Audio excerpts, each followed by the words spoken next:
What's up guys, it's Trevor with Embers Living. Today we are talking wood stove tax credits. You guys have probably seen on my channel, I have probably 2 or 3 videos on the current wood stove tax credit. And what happens is this tax credit is constantly evolving and it's constantly changing.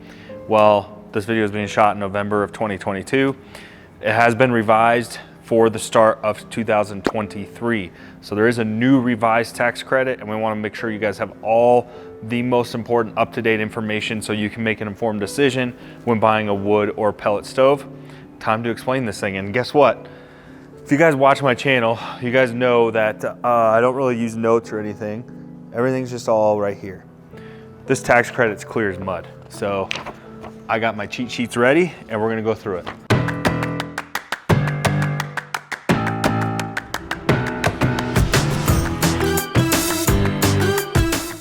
All right, first things first, if you're in the Denver, Colorado area, come to our showroom today.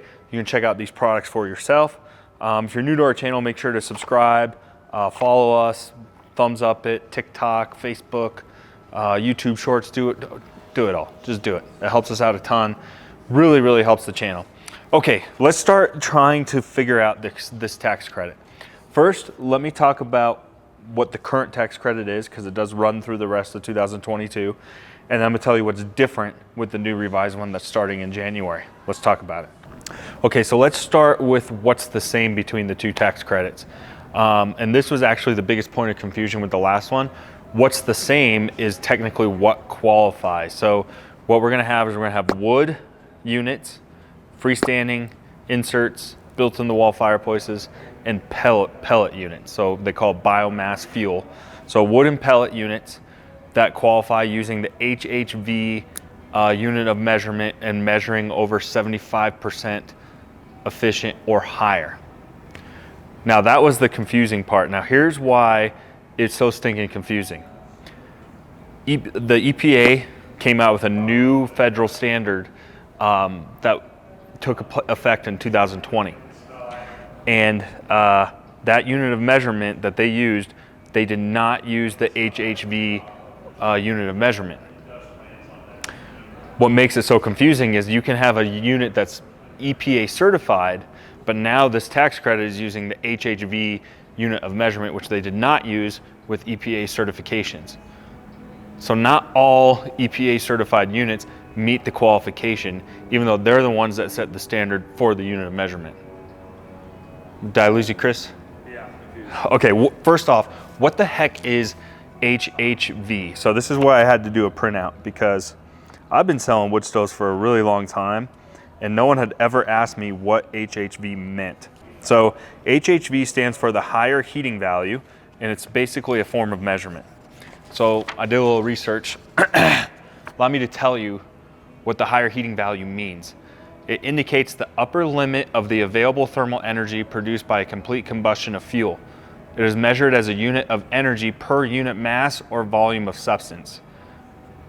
The HHT is determined by bringing all the products of combustion back to the original pre-combustion temperature, and in particular condensing any vapor produced. Such measurements often use a standard temperature of 25 degrees Celsius or 77 degrees Fahrenheit.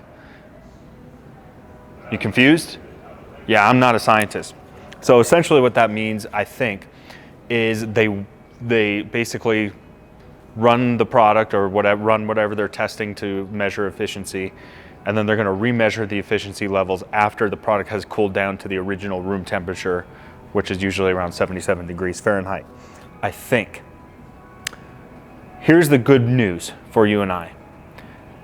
Manufacturers have caught up to this because it was really confusing at first, and it's really easy. If you're shopping for a particular wood stove that you love, like the Vermont Castings, for example, they put a little sticker right on their website.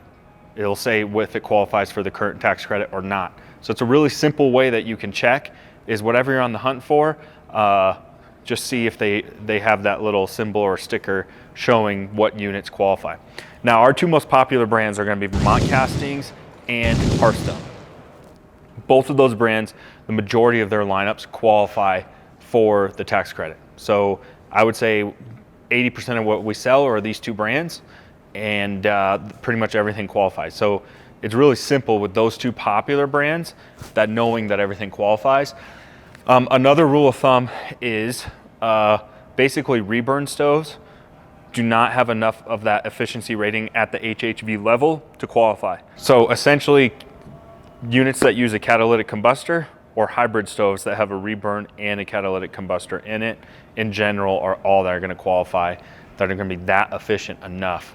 And again, that is different than a product that is EPA certified. You with me? Do I need a few bullet points, Chris? Sure, yeah. Okay. I would say ignore what HHV means, because that's going to be really confusing. Basically, catalytic stoves, most catalytic stoves qualify. Most catalytic hybrid stoves that use reburn and catalytic combustors together, and most reburn stoves alone do not qualify. And most brands will have a logo or a sticker on their website for what does qualify. So that's how you can figure out what qualifies or not, to see if you can purchase something that is going to qualify for this tax credit. I'm saying qualifying a lot. Okay, the old tax credit was 26% in 2020. 2023, it was dropping to 23% of a return. What was cool about that is it included the purchase price of the stove, it included all the piping that you had to buy, and all the labor you would need to put it in. Or if you needed to buy floor protection, like a hearth pad or something like that. And that was awesome. In the 12 years I've been doing this, I've never seen where you can include labor and things like that in any sort of clean burning tax credit.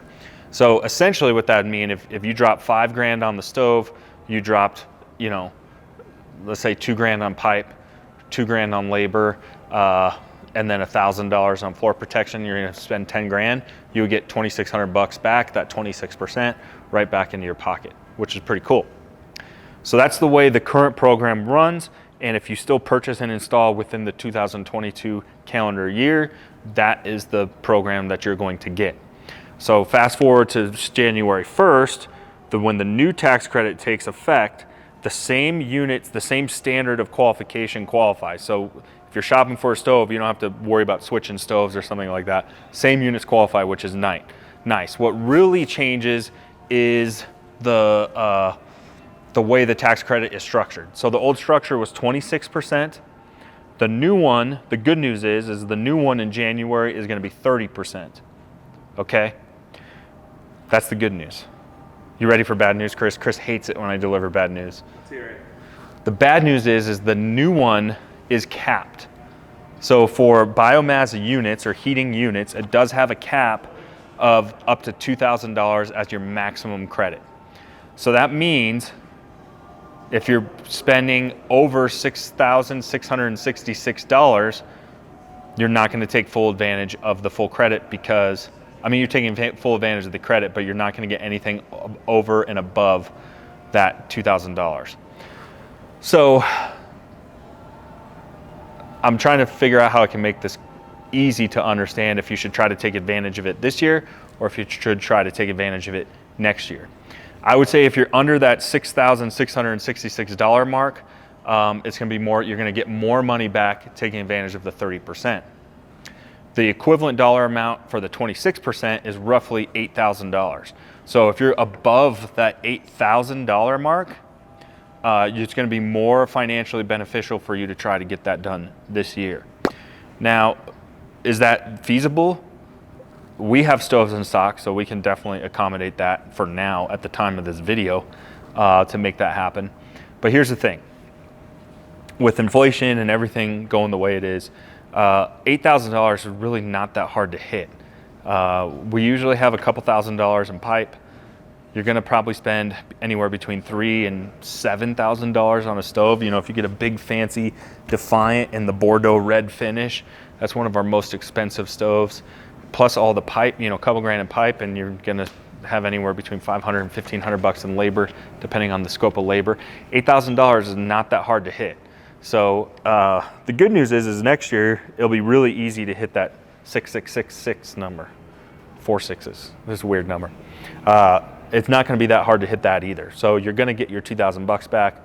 Here's what's cool though, is the tax credit was changing in 2023 to 23%. I see what they did there. This new 30% one stays the same for 10 years. So basically this program is running until 2032, or until they change the tax credit and then a new one comes out that replaces this one, which I'm betting will happen before 2032. Think I think that's all I got, Chris. Are you thoroughly confused? Do I need a little summary for the folks at home, or you think did I make plenty of sense? I think it made sense, but a summary never hurts. Okay, I'm not going to re-summarize what qualifies. We already did that. So basically, any unit that's HHV 75% or higher, and brands are going to put little stickers on their website to tell you. But essentially, the tax credit goes from 26 to 30, so they're going to give you a higher percentage back. The bad news is it is capped at $2,000 as the maximum credit back in your pocket. The current one is unlimited. So if you're going to be spending more than $8 grand on your wood stove install, I recommend trying to sneak it in this year. If you're around the $8 grand mark or just under, you don't necessarily need to rush for the tax credit purposes. You may need to rush because your house is freezing, but not because of the tax credit. All right, if you have any questions, put them in the comment section below. I'll do my best to answer them. I hope this was helpful. Again, I'm not an expert when it comes to tax credit stuff. I'm not a CPA. I'm not an accountant. I sell wood stoves, for crying out loud. So this is not legal advice. This is not financial advice. If you have questions on the legal or financial side, or how you receive the tax credit from the tax man, that's a question I cannot answer. You have to ask your CPA or your accountant. All I can do is provide you the information on what qualifies for the tax credit. We'll see you guys next time. Kind of a more boring video, but still informative, hopefully. See you next time.